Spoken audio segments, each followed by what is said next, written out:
Alam mo ba, noong isinulat ang Biblia, wala itong kabanata o talata. Ang mga aklat ay tuloy-tuloy na teksto, walang numero, walang hati. Kaya paano natin nakuha ang mga John 3:16 o Genesis 1:1? Sa ika-13 siglo, isang arsobispo ng Canterbury na si Stephen Langton, isang Katoliko, ang nagbahagi ng Biblia sa mga kabanata.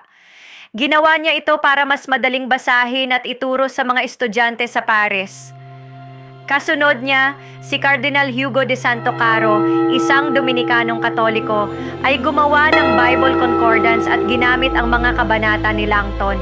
Pero wala pa ring talata noon. Noong 1528, isang scholar na Dominikano na si Santi Pagnini, isang tapat na Katoliko, ang unang naglagay ng mga numero sa bawat talata sa kanyang Latin Bible. Ang kanyang gawa ay pinuri ng mga scholar at sinuportahan pa ng Papa Leo II. Ngunit ang modernong sistema ng verse numbers na gamit natin ngayon ay pinasikat ni Robert Estienne noong 1551.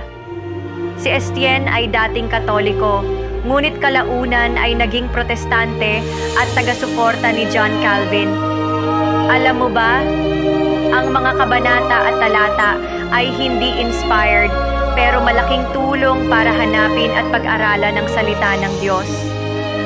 At kahit ginagamit ito ngayon ng mga sekta, hindi nila maikakaila. Ang mga ito ay bunga ng sipag at talino ng mga Katolikong iskolar.